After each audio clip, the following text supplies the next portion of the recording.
Hai kelas, apa kabar nih? Bu Feb harap semua dalam keadaan baik ya.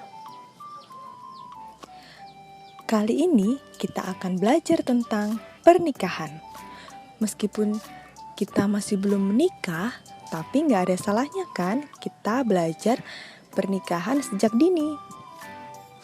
Judulnya adalah Menikah. Kenapa tidak? Pernikahan memiliki beberapa definisi. Yang pertama ada pernikahan adalah hadiah. Kita dapat menjadi hadiah yang paling berharga untuk pasangan kita. Demikian pula sebaliknya. Jika kita memberi hadiah kepada seseorang yang kita kasihi, kita akan memilihnya dengan hati-hati. Kita akan memilih yang terbaik yang ia butuhkan dan ia sukai. Seperti halnya ketika tadi kita memikirkan kado dan membungkusnya. Tentu kita ingin memberikan yang terbaik walaupun bahannya terbatas. Jika pasangan kita adalah hadiah paling berharga yang kita terima, maka kita akan memperlakukan hadiah tersebut dengan istimewa dan hati-hati. Kita akan menempatkannya di tempat yang paling utama. Kita akan merawatnya dengan sungguh-sungguh karena ia adalah hadiah yang paling berharga. Pernikahan adalah proses pemurnian. Ini adalah kesempatan untuk dibentuk Allah menjadi pribadi yang dikehendakinya. Melalui masalah yang kita hadapi dalam pernikahan, Tuhan sedang membentuk kedua belah pihak sesuai dengan kehendaknya.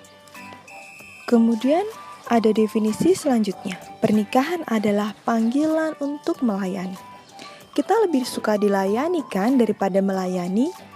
Dalam Filipi 2 ayat 4-9, Yesus memberi contoh untuk merendahkan diri, mengosongkan diri, bahkan sampai mati di kayu salib demi umat manusia. Kita juga diminta meneladani Yesus dalam pernikahan kita, bersikap rendah hati, tidak menuntut pasangan untuk melayani, namun mendahulukan kepentingan pasangan di atas kepentingan pribadi. Jika kita saling mendahulukan dalam memberi pelayanan, maka kebutuhan kedua belah pihak akan terpenuhi kan? Namun jika kita saling menuntut, tidak akan ada pihak yang terpenuhi kebutuhannya, yang ada hanyalah kekecewaan. Berikutnya adalah pernikahan mencangkup keintiman. Pernikahan adalah tanda dimulainya hubungan yang intim. Intim artinya saling berbagi. Saya menjadi kita. Keintiman fisik terjadi ketika suami istri bersentuhan secara fisik dan sampai kepada hubungan seksual. Keintiman fisik harus didasari oleh keintiman emosional dan estetika juga.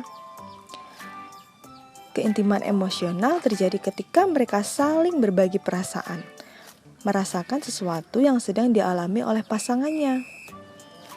Dan keintiman estetika terjadi ketika suami istri berbagi pengalaman keindahan. Agar terjadi komunikasi, suami istri harus intim. Dari mana memulainya? Dari keintiman spiritual, dimensi yang paling penting. Kedekatan hubungan dengan Allah akan menjadi dasar keintiman yang lain.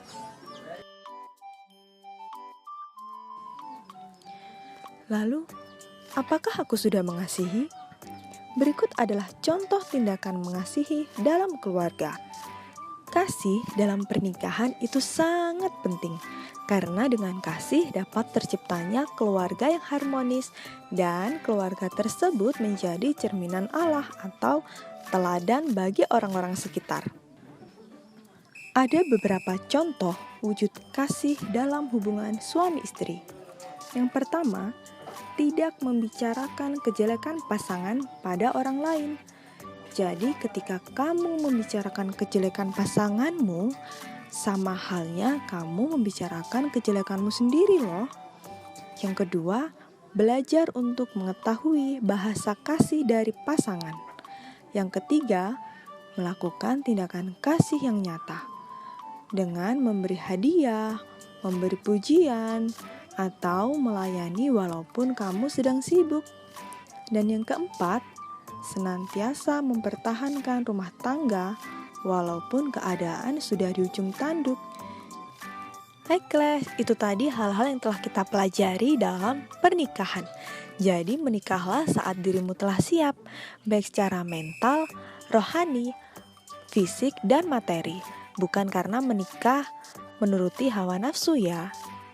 Tetap jaga kekudusanmu di hadapan Allah dan rawat dirimu dengan baik. Oke, bye. Sampai jumpa di video berikutnya.